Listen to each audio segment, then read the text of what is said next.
Sí, Wendy, buenos días. buenos días, ¿Puedes doctor. decirme qué es un ion? Disculpe, no le escucho porque hay ruido. ¿Qué es un ion? ¿Qué entiendes por ion? ¿Escuchas? ¿Es la carga eléctrica? ¿Una carga eléctrica es un ion? A ver, ¿cuál sería la definición de ion?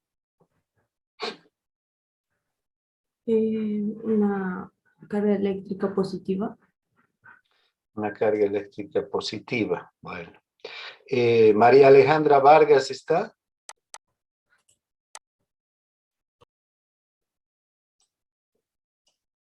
Sí, doctor, buen día. Buen día. ¿Qué es un ion?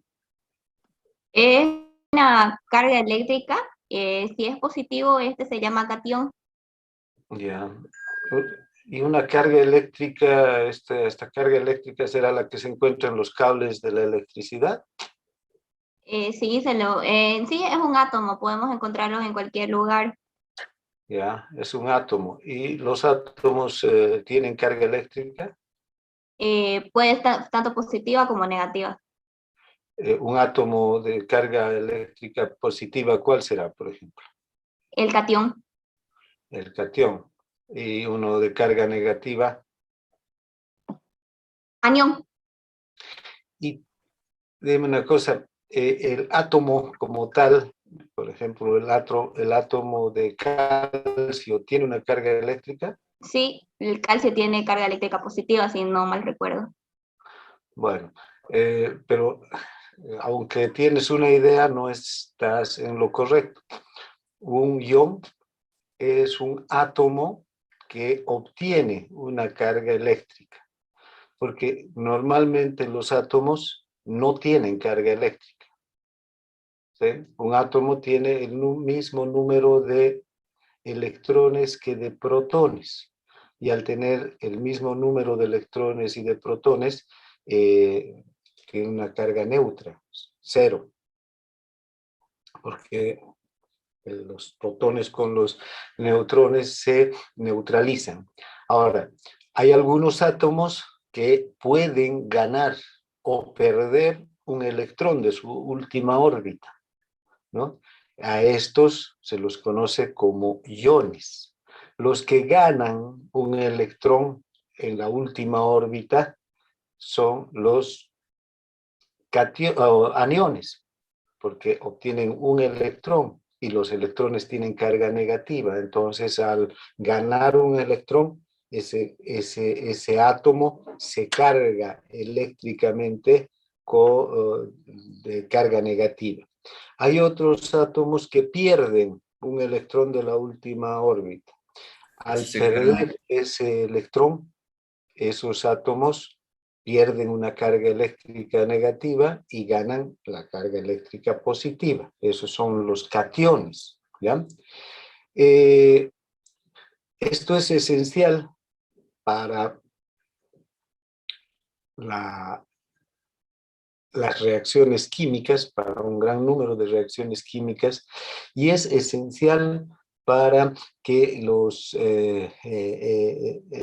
elementos, los átomos convertidos en iones, puedan participar de las actividades de las células y puedan participar de la bioquímica celular que permite la vida de la célula. Si solamente en la célula estuvieran átomos neutros, no habría posibilidad de actividad en la membrana celular, no habría posibilidad de actividad en la, eh, en la en las membranas de los organitos citoplasmáticos. Entonces es esencial que los átomos se carguen, obtengan una carga, ya sea negativa o positiva.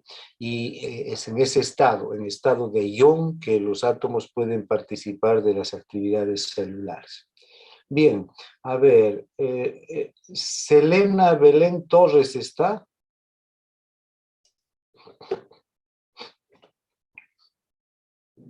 Selena Belén.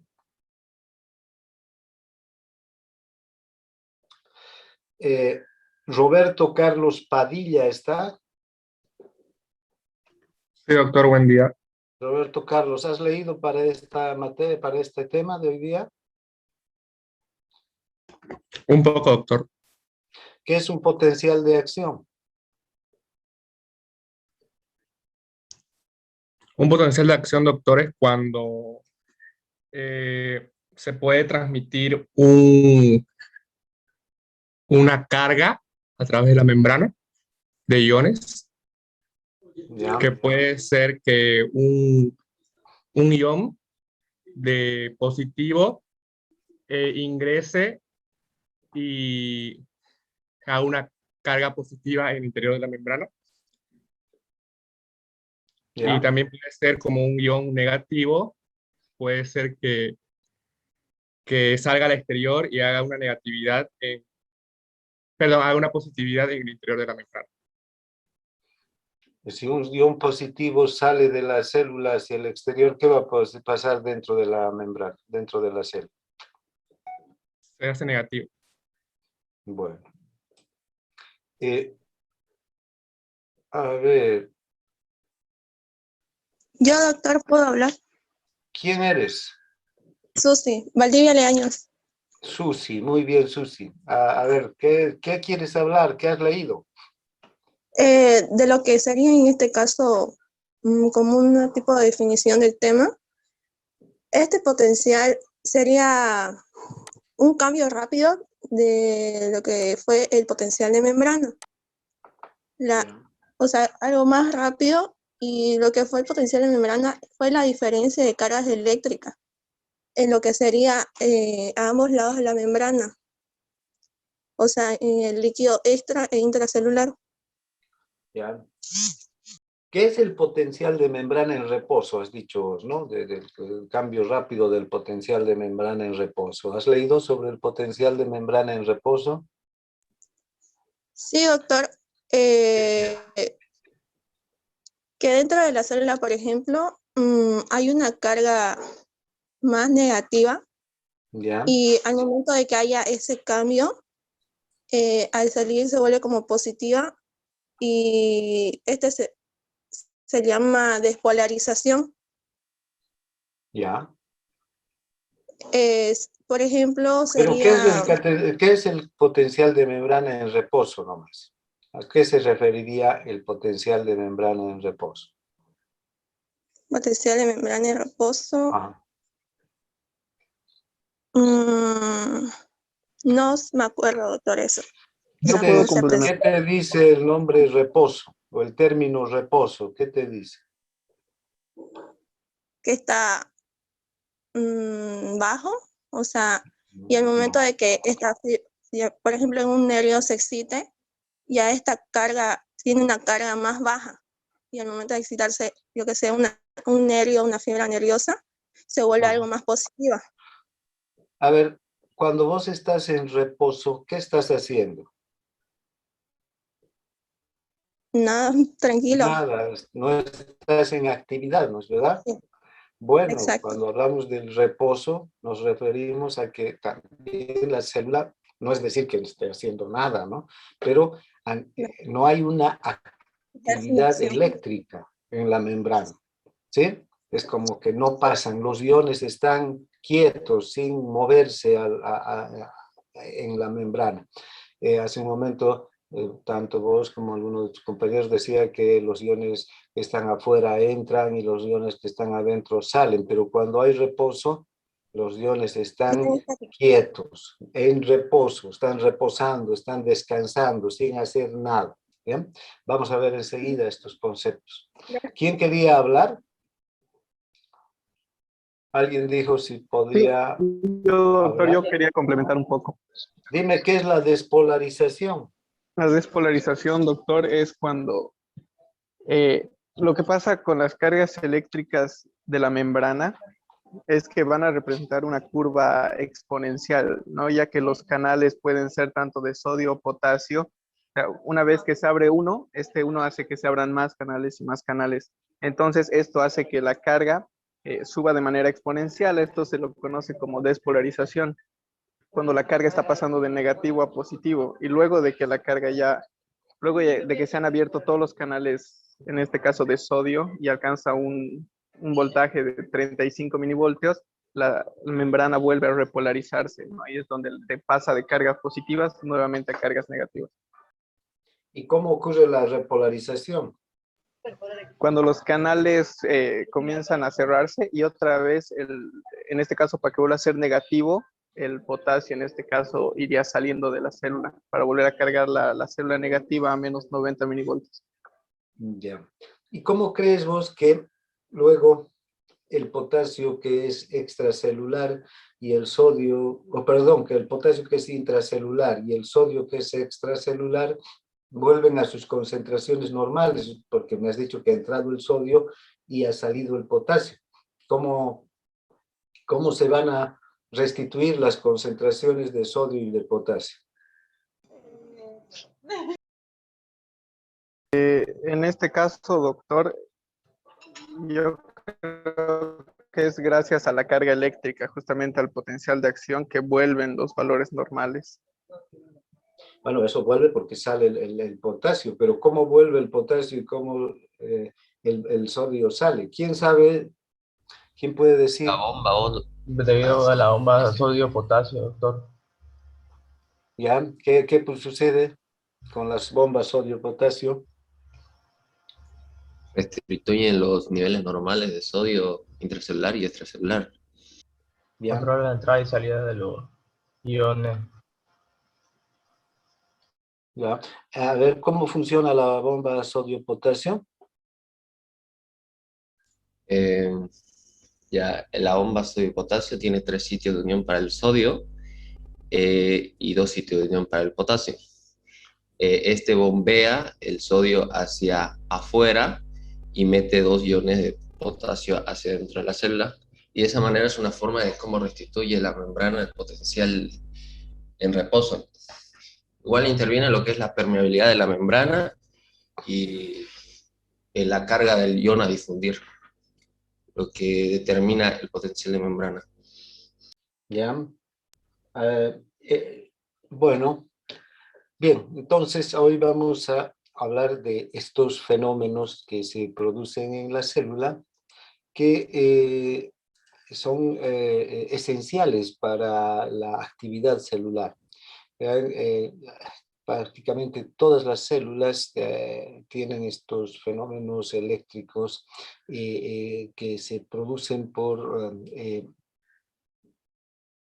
gracias a una serie de reacciones bioquímicas dentro de la célula, y que van a permitir que las células, para empezar, sean elementos vivos, ¿no? Y son elementos vivos porque cumplen funciones vitales. Por ejemplo, las células nerviosas transmiten el impulso nervioso gracias al potencial de acción. A estas reacciones bioquímicas y eléctricas que se producen en el interior de la célula y a nivel de la membrana citoplasmática. El músculo puede contraerse gracias a estos fenómenos también. Las glándulas pueden secretar sus productos hacia el exterior gracias a estas reacciones bioquímicas y estos fenómenos eléctricos. Entonces, el potencial de acción es una acción clave para el funcionamiento celular. Todo el intercambio de iones, todo el intercambio de sustancias que se da a nivel de la membrana celular está determinado por estos cambios eléctricos que se presentan en la membrana, ¿no? Entonces, bien, vamos a decir que hay potenciales de membrana que se producen por la difusión de los iones, ¿no? Estos iones van a atravesar la membrana gracias a una diferencia de concentración, y en condiciones adecuadas esas ese cambio en la concentración de los iones en el interior de la célula puede crear un potencial de membrana y luego un potencial de acción. Primero, para entender qué es un potencial de acción, veamos qué es un potencial de difusión, porque a partir de los potenciales de difusión se van a crear lo que es el potencial de membrana en reposo, y a partir de este potencial de membrana en reposo se va a dar un potencial de acción. Bien, aquí tenemos dos gráficas, una que representa, la gráfica A, que representa una fibra nerviosa, y la gráfica B, que representa otra fibra nerviosa. En la gráfica A estamos viendo el comportamiento del ion potasio. Este ion es un ion intracelular. El ion potasio tiene una concentración de 140 miliequivalentes dentro de la célula y 4 miliequivalentes fuera de la célula. Si se abre un canal de potasio, ¿vean? El ion va a salir fuera de la célula. Estas flechas rojas nos muestran que el ion intenta salir al exterior, porque la concentración es alta dentro de la célula, y por difusión, ya sabemos que la difusión es este movimiento de partículas que va de un lugar de alta concentración a un lugar de baja concentración, en contra de un gradiente de concentración. Entonces, vean, el potasio sale fuera de la célula, difunde fuera de la célula. Y el potasio es un ion positivo. Entonces, esta célula que es negativa, ¿sí? Todas las células son negativas porque las sustancias que están dentro de la célula son básicamente, la mayor parte de las sustancias que están dentro de la célula son aniones. Esos aniones le otorgan una electronegatividad a las células. Entonces, prácticamente la mayor parte del tiempo las células tienen una carga eléctrica negativa por la presencia de aniones. A pesar de que el potasio es un catión y está en una concentración alta, vean, aquí adentro, dentro de la célula, dominan los aniones. Entonces, cuando sale el potasio, deja más negativa todavía a la célula de lo que normalmente es. Y, vean, ahora, en una fibra nerviosa, esa electronegatividad puede ser de menos 80, 90 milivoltios. Entonces, al salir el potasio, ¿vean?, hace que la electronegatividad sea mayor y disminuye la carga eléctrica hasta menos 94 milivoltios. Cuando se llega a esta carga eléctrica, ¿no?, deja de salir potasio, porque existe una fuerza eléctrica que se conoce como potencial de difusión, que se opone a que siga saliendo el potasio. ¿Sí? El potasio no va, si los canales están abiertos, este potasio no va a salir eternamente o hasta quedarse la célula sin potasio o hasta llegar a tener la célula la misma concentración de potasio que el líquido extracelular. Ya les dije, el líquido extracelular es enorme, es como un mar, ¿no? Y la célula como un barco en medio del mar, un barco cargado de potasio. Un segundito, por favor, déjenme que conteste esta llamada.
Bien, disculpen, continuaremos. Entonces, vean, esa fuerza electromotriz que se va a oponer a la salida del potasio se conoce como potencial de difusión. Lo mismo ocurre a este otro lado, y ese potencial de difusión se establece cuando la célula alcanza entonces menos 94 milivoltios. ¿Ven? Al salir el potasio, que es un ion positivo, negativiza más todavía la célula, pero cuando este punto de carga eléctrica llega a 94 milivoltios, el potasio ya no puede salir. Así estén abiertos los canales de potasio, el potasio ya no sale. Aunque haya mayor concentración dentro de la célula, igual el potasio no sale, porque hay una fuerza eléctrica que se opone a la salida del potasio.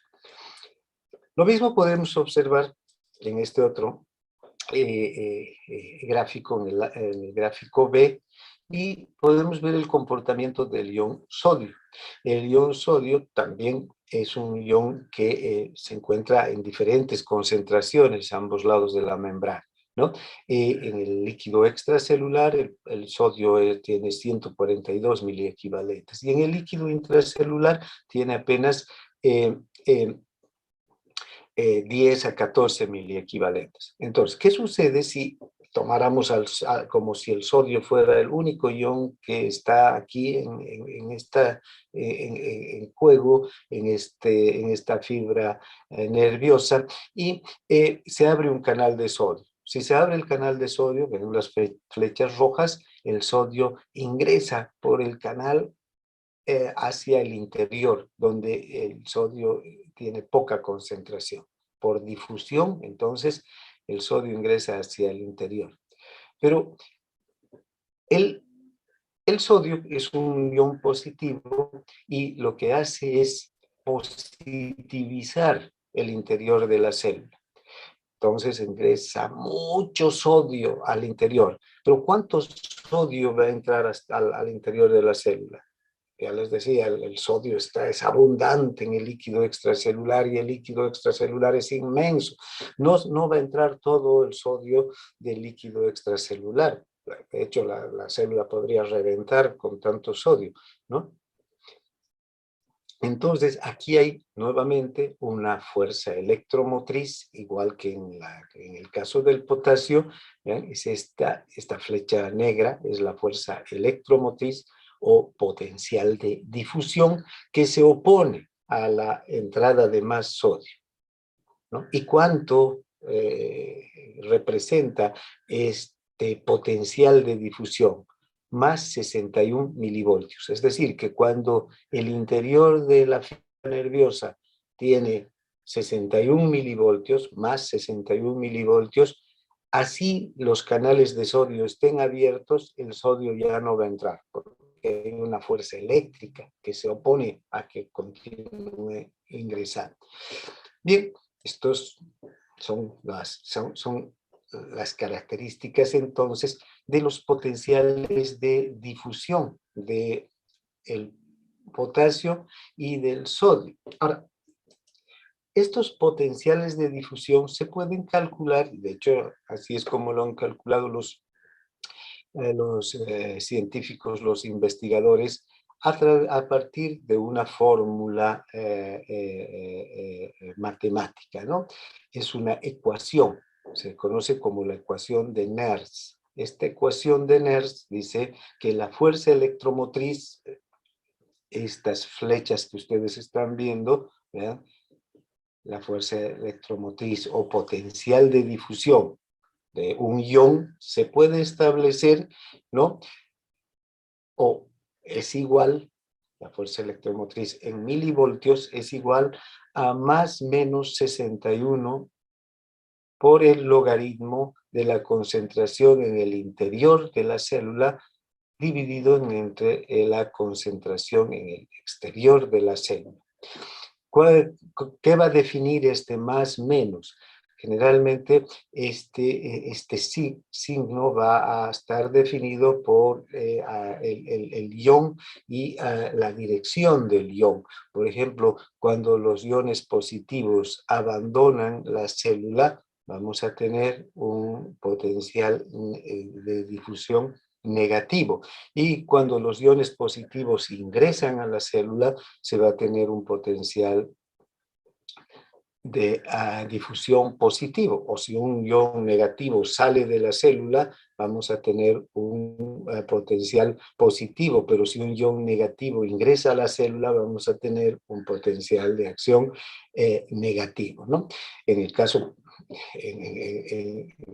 podríamos ver los potenciales de difusión del sodio, el potasio y el cloro. Entonces podríamos ahí observar hacia dónde se dirige cada uno de estos iones. El sodio ingresa hacia la célula, entonces el potencial es positivo. En el caso del potasio, el potasio sale de la célula, entonces el signo del potencial es negativo. O en el caso del cloro, que es un anión, que es un ion negativo, ingresa a la célula porque hay mayor concentración de cloro fuera de la célula, vendría a ser este signo negativo. Les doy la tarea de que ustedes calculen los potenciales de difusión a partir de esta ecuación de Nernst, tanto del sodio, potasio y cloro, ¿no? Bien, ahora, pero ya los tenemos. Sabemos que el potencial de difusión del sodio es de más 61 y del potasio menos 94. Ustedes comprueben, hagan la ecuación, resuelvan la ecuación por su cuenta y van a comprobar que ese es el resultado, digamos, ¿no? Bien, ahora, esta ecuación de Nernst es útil solamente para ver el comportamiento de los iones individuales. ¿Ya? Aquí el sodio o el potasio y aquí el sodio, solos. También podríamos ver el comportamiento del cloro, si quieren ustedes. Pero esta situación no es lo que pasa en la membrana. Una membrana celular tiene varios iones que están entrando y saliendo a su través. De hecho, los principales iones son el sodio y el potasio. Estos dos iones son los encargados de, digamos, producir las cargas eléctricas a nivel de la membrana, los potenciales de acción. Y también el cloro es un ion importante que juega un papel clave en procesos de hiperpolarización. Pero entonces, cuando queremos conocer qué es lo que sucede a nivel de la membrana, con la ecuación de Nernst, conociendo el potencial de acción o el potencial de difusión, la fuerza electromotriz del sodio o la del potasio individualmente, no conseguimos gran cosa. Entonces, aquí hay que considerar a todos los iones, por lo menos a los tres principales iones que atraviesan la membrana.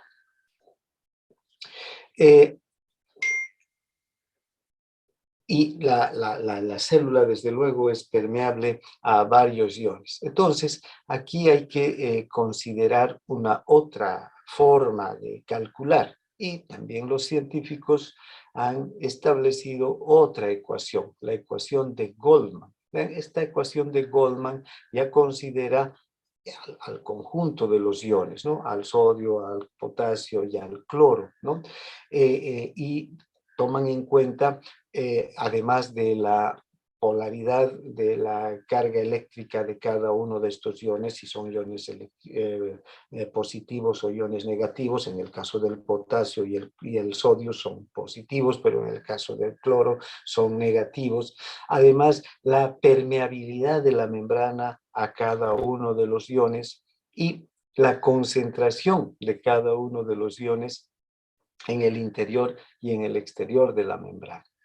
Entonces vemos que esta ecuación es un poquito más compleja, pero básicamente tiene las mismas características que la ecuación de Nernst, ¿no? Vamos a ver que la fuerza electromotriz o potencial de difusión en milivoltios es igual a menos 61 por el logaritmo de la concentración del sodio en el espacio intracelular por la permeabilidad del sodio más la concentración del potasio en el espacio intracelular por la permeabilidad del potasio más la concentración del cloro en el espacio extracelular por la permeabilidad del cloro.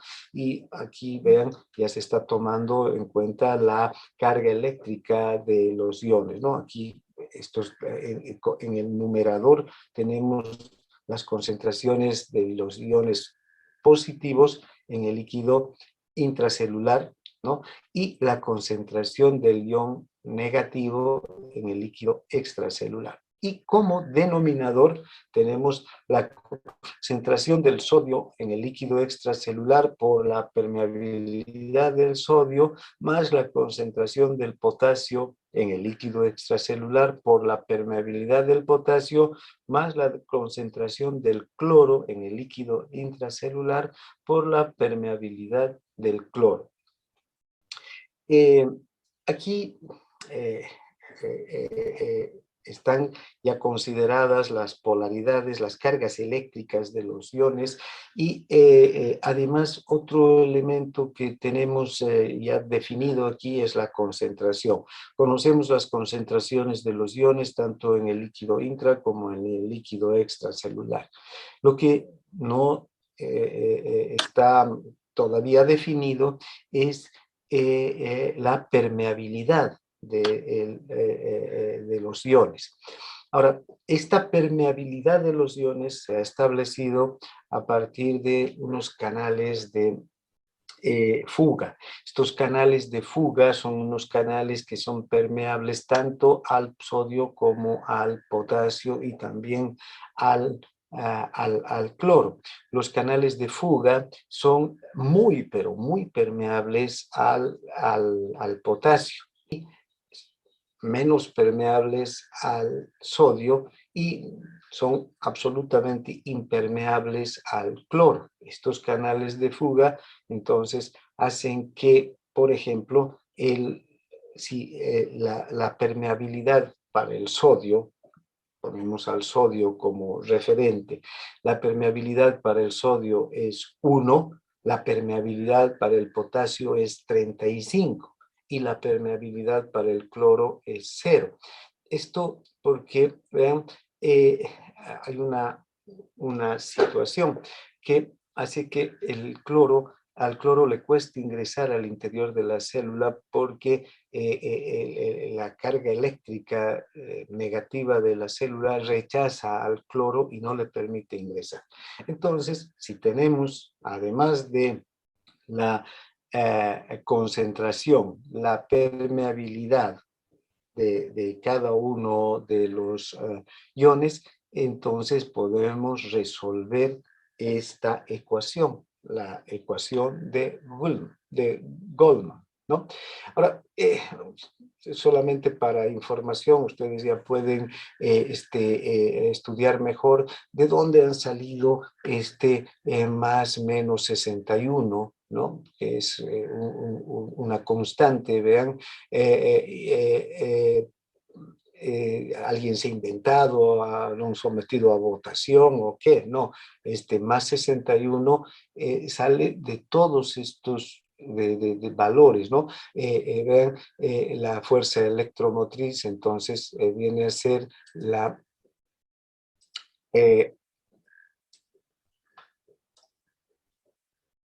o es igual a RT sobre ZF.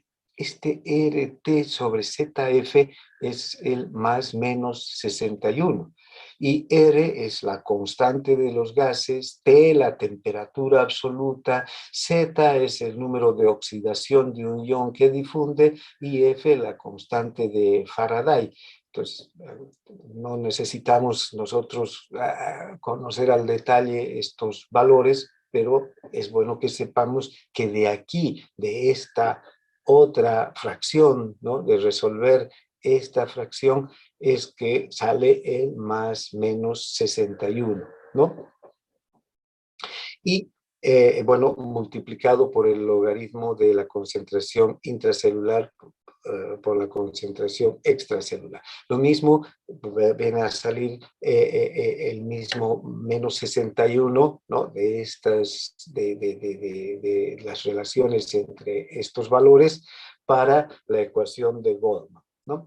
Entonces, ese más menos 61 no es un número arbitrario, no es un número que se ha determinado por capricho de nadie, sino que resulta de la relación entre estos valores, que son los que determinan el paso de los iones a través de la membrana. Ahora, esta fuerza electromotriz ha sido primero determinada a nivel de, digamos, el ámbito de la química, ¿no? Y en realidad ahí la fuerza electromotriz es la ecuación de Nernst considera más o menos 27 milivoltios. Pero en biología, ya determinando en especial la temperatura, porque vean a qué temperatura circulan los iones en nuestras células, a 37 grados. Entonces, ven, aquí ya hay diferencias y por eso es que le damos a más o menos 61 para el cálculo de estos valores del potencial de difusión. Bien, ¿no? No, estas son ya la resolución tanto de la ecuación de Nernst como de la ecuación de Goldman. Bien, ahora, más allá de conocer en detalle estas características de los potenciales de difusión, ¿para qué nos sirve saber qué son los potenciales de difusión? Bien, aquí vemos la distribución de los iones con carga positiva y negativa a ambos lados de la membrana, ¿no? Y podemos ver que en el lado extracelular hay, los iones están distribuidos, digamos, los iones positivos dominan el exterior de la célula, aunque también hay iones negativos, desde luego, pero los iones positivos son los que dominan. Y en el interior de la célula hay iones negativos y positivos, pero son los iones negativos los que dominan. Ahora, hay un equilibrio, ¿no?, eléctrico cuando se dan estas condiciones, ¿no? En el interior de la célula, entonces, hay una electronegatividad constante y en el exterior de la célula, bueno, va a haber una carga de 0 milivoltios, ¿no? En el interior, en cambio, hay una electronegatividad por este dominio de los iones negativos. Si en el exterior es 0 milivoltios, en el interior es menos 90 milivoltios. Ahora, estos menos 90 milivoltios se dan en la fibra nerviosa, por ejemplo, pero en la neurona es menos 70 milivoltios, en el músculo liso menos 70 milivoltios también, y vamos a ir viendo que puede cambiar esta electronegatividad dentro de la célula, dependiendo de la célula. Analizaremos aquí a un músculo, a un nervio, la fibra nerviosa. Esta es una fibra nerviosa y estas son las características de la fibra nerviosa. Ahora, vean, aquí esta gráfica nos está mostrando que hay estos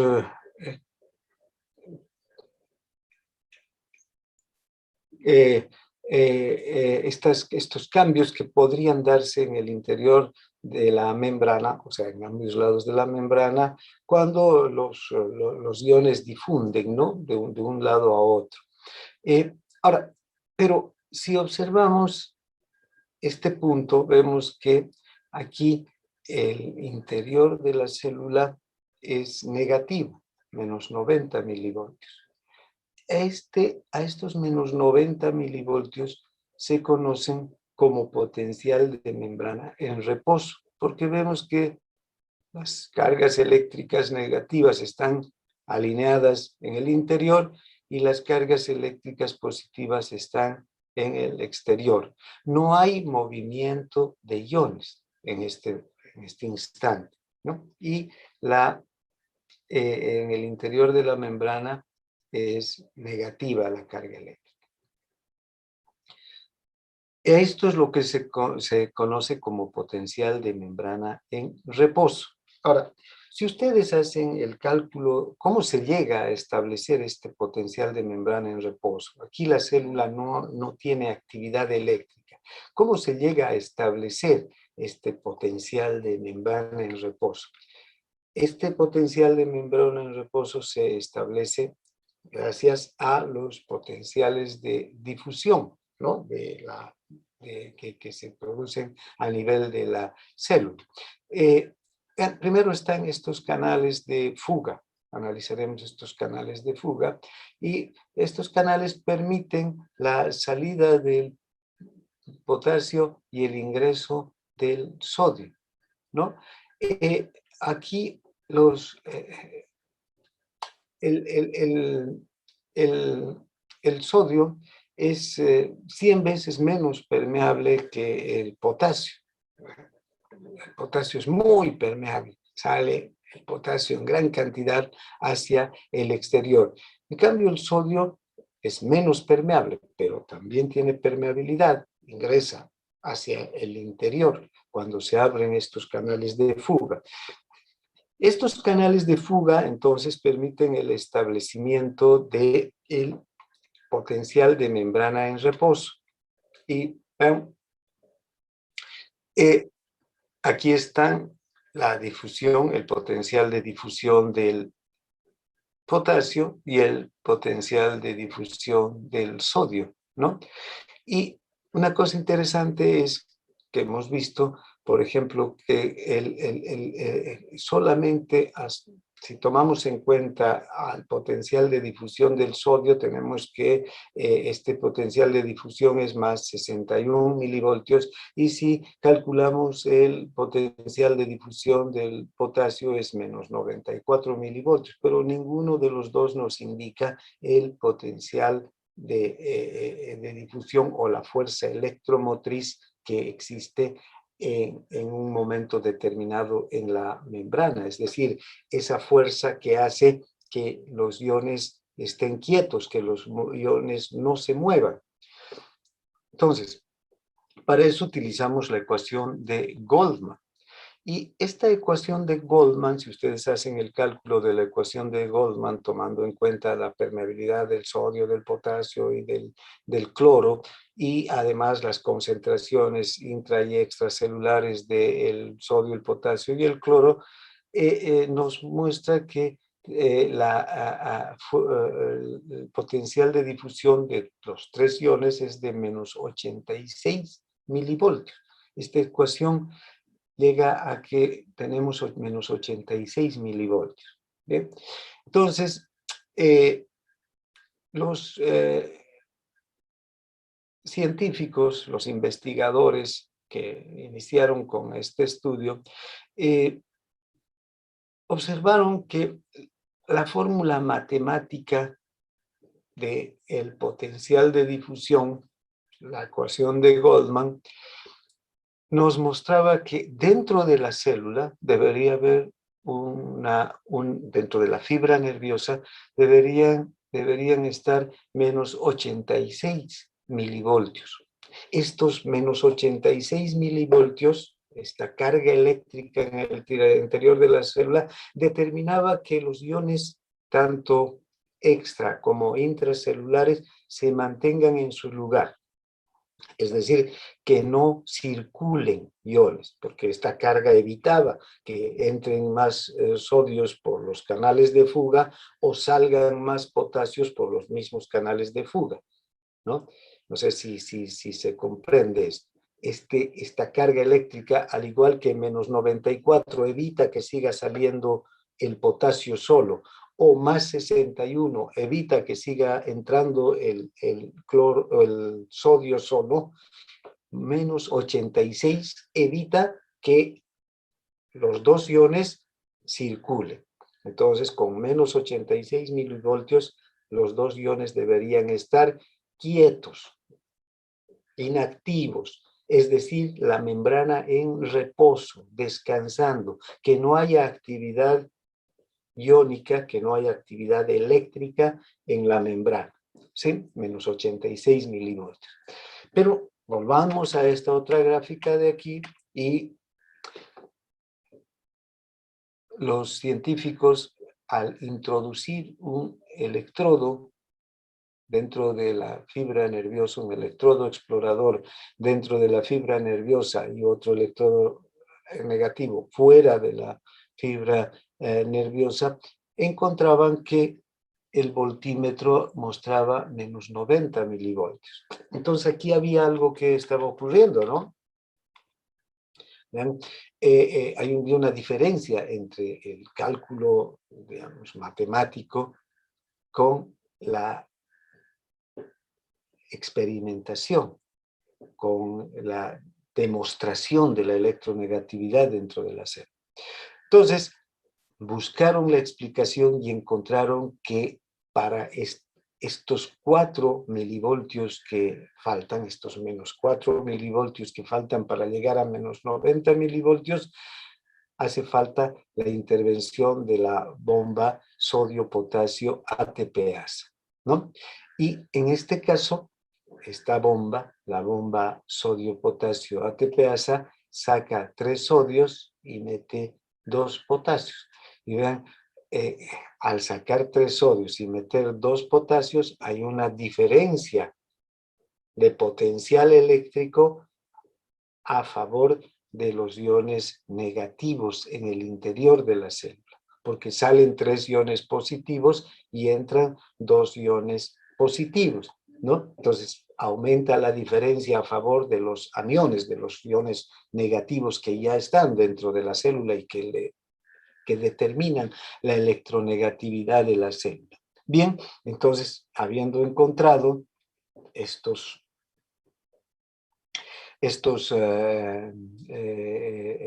elementos, se establece entonces el potencial de membrana en reposo como menos 90 milivoltios a nivel de la fibra nerviosa. Y así se fueron investigando en las diferentes células y se pudo determinar el potencial de reposo de la neurona, el potencial de membrana en reposo del músculo esquelético, del músculo cardíaco, del músculo liso, ¿no? Que son las células más excitables y donde los potenciales de acción son determinantes para la función que tienen que cumplir cada una de estas células. Bien, entonces, ya sabemos a qué se refiere entonces el potencial de membrana en reposo, ¿no? Volviendo un poco acá, en las fibras nerviosas, entonces es de menos 90 milivoltios. Eso quiere decir que el interior de la fibra es 90 milivoltios más negativo que el potencial del líquido extracelular, ¿no? Bien, tanto la bomba ATPasa sodio-potasio como estos canales de fuga son los encargados entonces de establecer milisegundo a milisegundo este potencial de membrana en reposo. Ahora, ¿qué quiere decir potencial de membrana en reposo? Que la célula está inactiva, que no hay actividad eléctrica dentro de la célula, que los iones positivos están afuera y los iones negativos adentro. Más que los iones negativos, la carga eléctrica negativa predomina dentro de la célula y no hay intercambio de iones, ni salen iones desde el interior de la célula hacia el exterior, ni ingresan iones desde el exterior hacia el interior. Ahora, este reposo es muy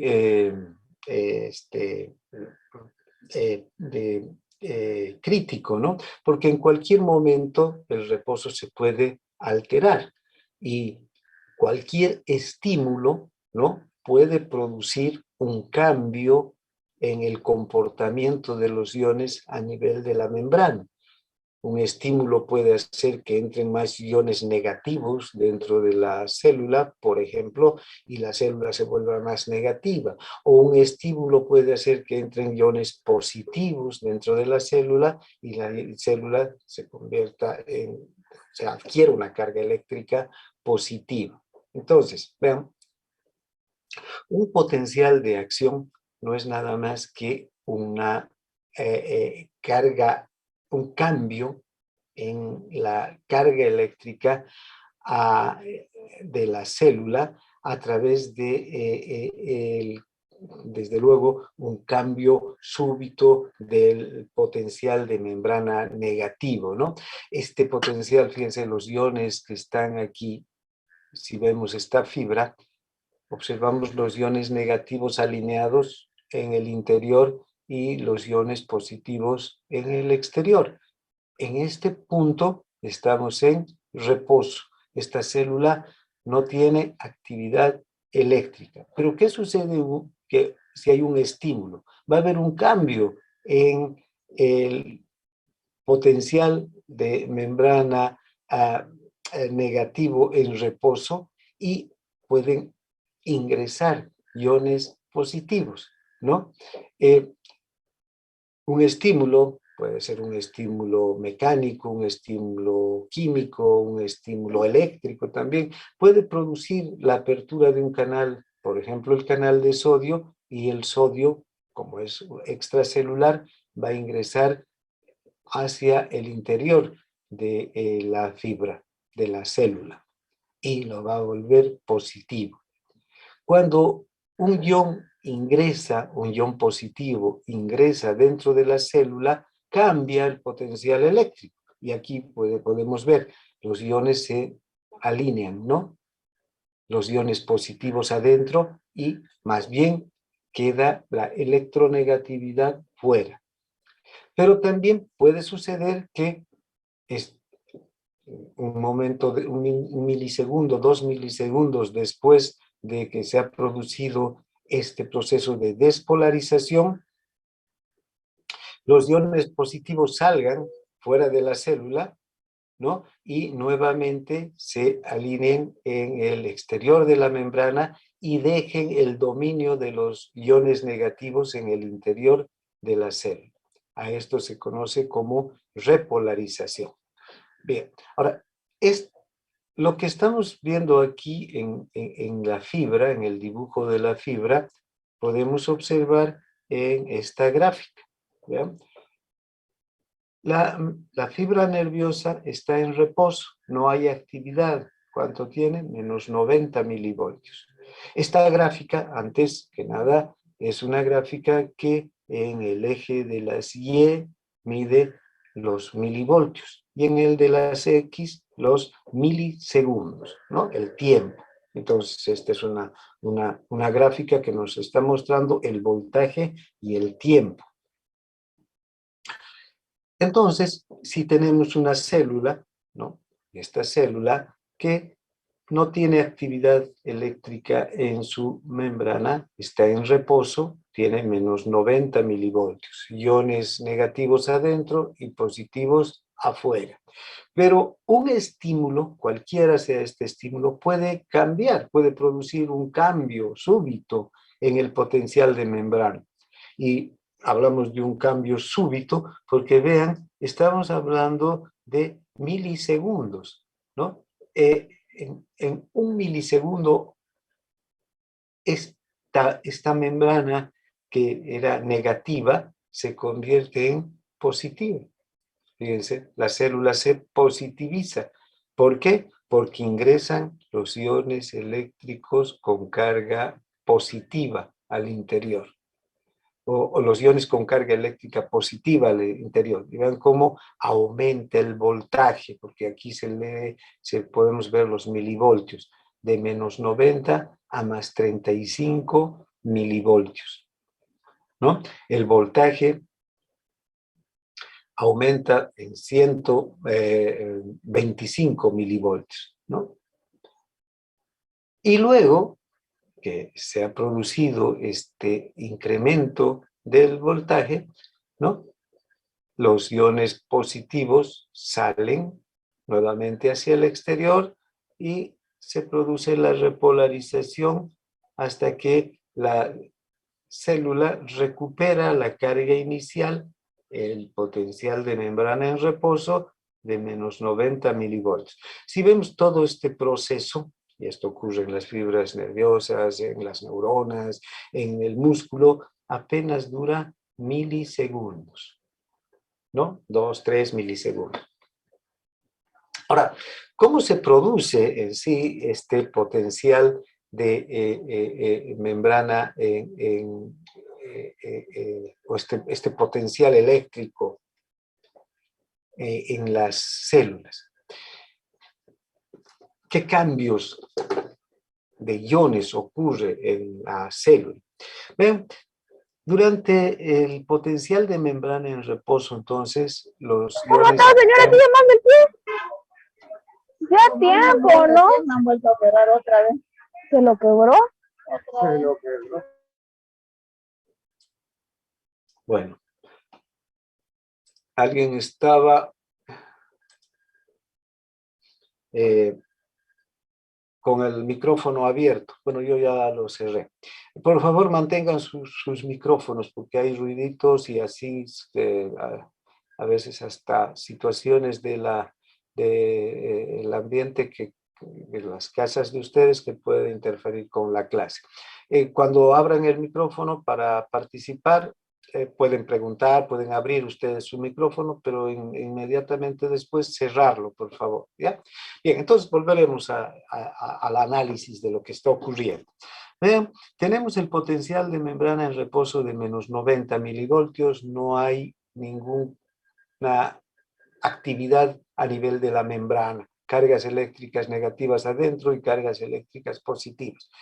Y hay un estímulo, generalmente estos estímulos abren canales de sodio. En este caso se va a abrir un canal de sodio. Este estímulo puede ser mecánico, puede ser un estímulo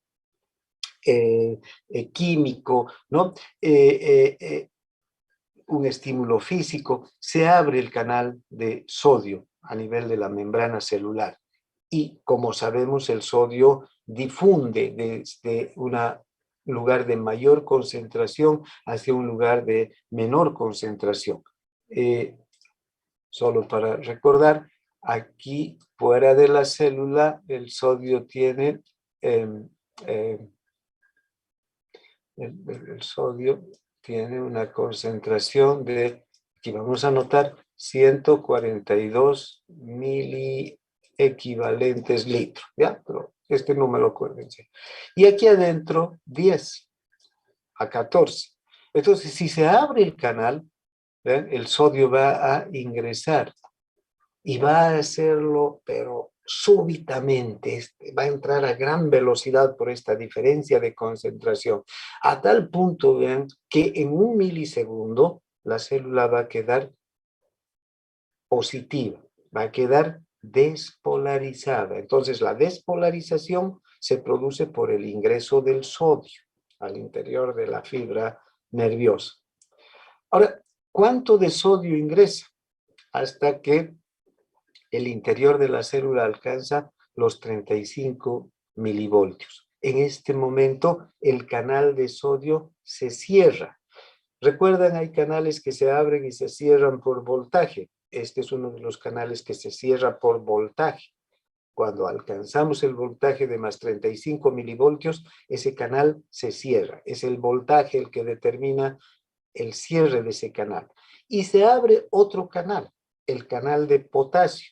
También ese canal se abre gracias al voltaje. Es un canal que depende del voltaje y que cuando la célula, la fibra nerviosa, alcanza los más 35 milivoltios, se abre el canal de potasio y el potasio sale en gran cantidad. También súbitamente el potasio empieza a salir a gran velocidad del interior de la célula y sale tanto potasio que nuevamente la célula recupera la electronegatividad, porque el potasio es un ion intracelular. Aquí adentro tiene 140 y afuera 4. Entonces, al abrirse el canal de potasio, el potasio sale. Esta diferencia de concentración es alta y entonces eso permite que los iones salgan a gran velocidad. A tal punto que en el próximo milisegundo, vean, nuevamente en la célula ha llegado al potencial de membrana en reposo, a menos 90 milivoltios. Todo este proceso del potencial de acción hace que dura entre 2-3 milivoltios máximo. ¿Ya? El reposo, la célula está en reposo, se abren los canales de sodio, el sodio ingresa súbitamente a gran velocidad, alcanza más 35 milivoltios, se cierra el canal de sodio y se abre el de potasio y el potasio también sale a gran velocidad de la célula hasta llegar a menos 90 milivoltios. Cuando llega a menos 90 milivoltios, también este canal, el canal de potasio, así como se abre por el voltaje, se cierra también por el voltaje. Llega a menos 90 milivoltios y el canal de potasio se cierra y deja de salir potasio. Qué interesante todo este proceso bioquímico y eléctrico que permite que la célula intercambie iones, ¿no? Y este proceso es el que le va a permitir a la célula cumplir muchas actividades vitales. En realidad, vean, estas son bases bioquímicas, físicas, las bases bioquímicas, físicas de la vida en general dentro de la célula, ¿no? Este tipo de procesos se dan dentro de la célula y que hacen que la célula pueda cumplir funciones vitales, ¿no? Entonces tenemos el potencial de membrana en reposo, la despolarización y la repolarización. Reposo, los iones están alineados, los negativos al interior de la célula y los positivos fuera. Un estímulo hace que ingresen iones positivos, el sodio, despolarizan, vuelven positiva al interior de la célula, positivo al interior de la célula, hasta alcanzar más 35 milivoltios. Aquí se cierra el canal de sodio, se abre el de potasio, sale el potasio y vuelve la célula al potencial de membrana en reposo. Esta fase se conoce como la repolarización. Entonces, el potencial de acción de una célula se comprende 3 fases. El reposo, la despolarización y la repolarización. Ahora, ¿por qué? Bien, la evolución, la naturaleza, la biología es increíble. Bien, ¿por qué no? Si ingresó el sodio al interior de la célula, ¿por qué no sale el sodio, el mismo sodio? ¿Quién puede responder esta pregunta? ¿Por qué no sale el mismo sodio y necesita salir el potasio?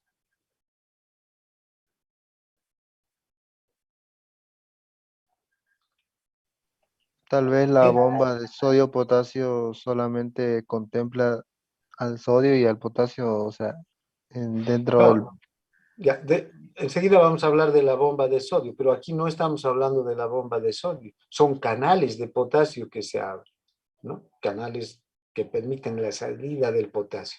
¿Por qué saldrá el potasio y no el sodio? Porque al salir el potasio lo carga negativamente a la célula. Ya, pero si saldría el sodio también ocurriría lo mismo. ¿Qué es lo que sucede? Doctor, ¿no será porque hay menor cantidad de potasio ya y por la difusión va? Va a ir por la difusión, pero ya está bien. Y ¿Por el fíjense gradiente de concentración? el gradiente. Pero, ¿cuál será el principal motivo de que sea el potasio el que salga y no el sodio? Porque lo lógico sería pensar que si entró el sodio y despolarizó a la célula, tendría que salir el sodio para volver a repolarizar y llegar al reposo nuevamente, ¿no? Porque podría consumir más energía, tal vez por el hecho de que el potasio puede salir ya que hay menor concentración en el espacio extracelular que en el espacio intracelular. ¿Ya? Pero vamos a ver que después la energía que dices que en este momento se ahorra, igual se tiene que utilizar, ¿sí? Pero ven, el potasio sale porque al abrirse la compuerta de potasio, del canal de potasio, el potasio, por la diferencia de concentración a la que ustedes sí han hecho referencia, sale a gran velocidad, ¿sí? Sale por difusión. Entonces, un potencial de acción se puede dar en milisegundos, como es el potencial de acción que se da en los nervios, en las neuronas, a nivel de la membrana del músculo esquelético, pero se produce en milisegundos porque este proceso de despolarización y repolarización así lo requiere. ¿Qué sucedería si tendría que salir el sodio? Tendría que salir en contra de una gradiente de concentración y necesitaría un transporte activo, evidentemente, que va a necesitar energía, pero en este momento nos olvidaremos de la energía, si no veamos lo que sucedería con el transporte activo. El transporte activo lo que haría, produciría un retorno más lento del sodio y entonces la repolarización no sería tan rápida. En cambio, con la apertura de la compuerta de potasio, la repolarización es inmediata, o sea, súbita, como dice la definición, ¿no? Cuando hablamos de súbita, quiere decir en el instante. O sea, vean ustedes, tarda milisegundos. Solamente eso puede ser gracias a que un ion puede difundir, puede salir por difusión. Por transporte activo costaría o llevaría más tiempo al ion salir. Bien, entonces, estas características entonces del potencial de acción lo permiten el ingreso de un ion que lo hace por difusión y la salida de otro, positivo también, que lo hace por difusión también, ¿no? Bien, ahora, luego está estoy aquí. Bueno, sí. Bien. Aquí podemos observar, vean el comportamiento de los canales, ¿no? De sodio y potasio. Estos canales tienen una función adicional a la bomba sodio-potasio y a los canales de fuga. Sabemos que una de las funciones de la bomba sodio-potasio y de los canales de fuga es la de establecer el potencial de acción, el potencial de membrana en reposo.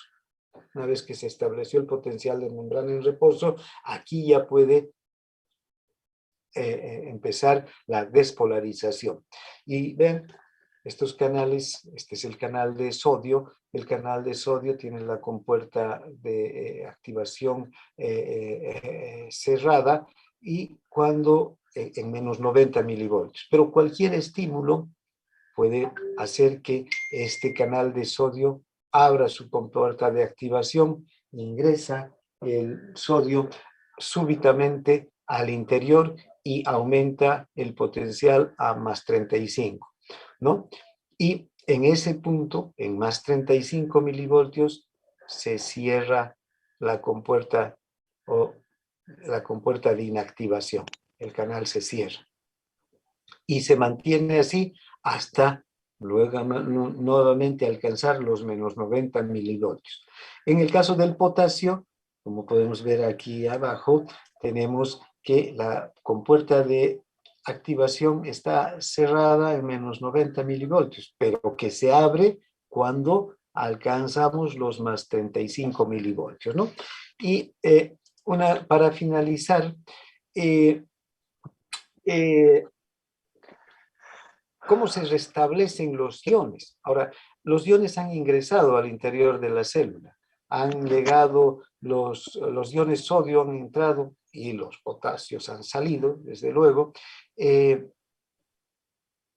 Estos iones se van a restablecer gracias al funcionamiento de la bomba sodio-potasio ATPasa, ¿no? La bomba sodio-potasio ATPasa, esta bomba donde estamos, se va a encargar después de volver las cosas a su lugar, ¿no? Sacar a los sodios y meter a los potasios, pero no durante el potencial de acción, sino durante el reposo. Durante el reposo es que esta bomba sodio-potasio ATPasa saca todos los iones sodio que han entrado, que están en exceso, y mete los potasios faltantes, ¿no? Bien. Bueno, aquí vamos a quedar, vamos a retomar en este punto. Mañana aquí quedamos y hoy vamos a empezar la práctica, ¿ya? Entonces quiero aprovechar estos últimos minutos. La práctica empieza a las 10, hoy día va a empezar la práctica el grupo B1, mañana el B2 y el viernes el B3. Y bueno, la explicación que voy a dar hoy día es igual para los 3 grupos, ¿no? De cómo ingresar. He visto que estaban preocupados cómo ingresar al aula. Aquí aquí vamos a compartir del B1, mejor que hoy día tiene la práctica, ¿no? Bien, B1.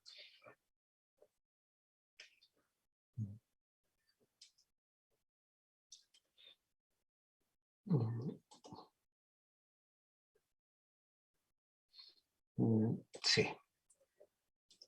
Bien. Están viendo el aula virtual, ¿no? Este es el aula virtual del grupo B1. Es igual, podemos ir también a la del B2 o la del B3, aquí, el B3. Están viendo cualquiera, ¿no? ¿Sí? ¿Ven? Sí, doctor, se ve. Muy bien. Sí, doctor. Entonces, ¿dónde está el ingreso al aula virtual de práctica? Vean, aquí dice, al final de la página principal, dicen, este es el programa, el acceso al grupo de WhatsApp, ya conocen esto, a la sala de videoconferencias, y aquí dice acceso a la práctica de laboratorio. Y aquí abajo dice simulaciones de laboratorio de fisiología, en todos dice lo mismo, ¿no? O laboratorio de fisiología, dicen otro, aquí también. Esto voy a cambiar, voy a poner simulaciones de laboratorio de fisiología, porque eso es unas simulaciones que los vamos a hacer conmigo, independiente de la práctica de laboratorio. En cada uno de estos enlaces que dice acceso a la práctica de laboratorio, abajo dice, este es el enlace para el ingreso a la sala de videoconferencias para las clases prácticas de laboratorio con el auxiliar, en este caso Aníbal Alejandro Barrientos Pedraza. En este otro dirá para el auxiliar Mauricio Carlos, en el grupo B2, y en el B1 al auxiliar Carlos Aldair Aguilera Caballero. Entonces ustedes le dan clic aquí y van a ingresar al aula virtual y van a pasar clases con Carlos Aldar. Yo también voy a ingresar, enseguida vamos a hacer todos lo mismo para entrar a esta clase práctica, ¿ya? Les recomiendo que siempre que ingresen a las clases teóricas como a las prácticas, lo hagan a través de estos vínculos que están en el aula virtual. El aula virtual es nuestra herramienta para el proceso enseñanza-aprendizaje. Los alumnos inscritos en la asignatura tienen obligatoriamente que entrar aquí. Sé que hay muchos que consiguen los vínculos que no son inscritos al aula. Bueno, eso ya escapa de mi potestad. Pero los estudiantes que están inscritos legalmente inscritos en la asignatura tienen que ingresar a través de estos vínculos, ¿ya? Bien, está claro, ¿no? Entonces, para no perder más tiempo con la explicación. Sí, doctor. ¿O hay alguna duda? Si hay alguna duda, si no hay, bien, aquí termina la clase entonces y bueno, el B1 ya tiene que conectarse para empezar la clase práctica con el auxiliar Aldair, Carlos Aldair Aguilera. Bien, entonces conmigo, entonces hasta la próxima.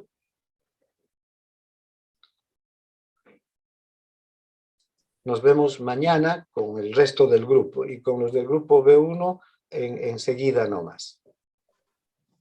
Hasta mañana entonces. Hasta luego. Hasta luego.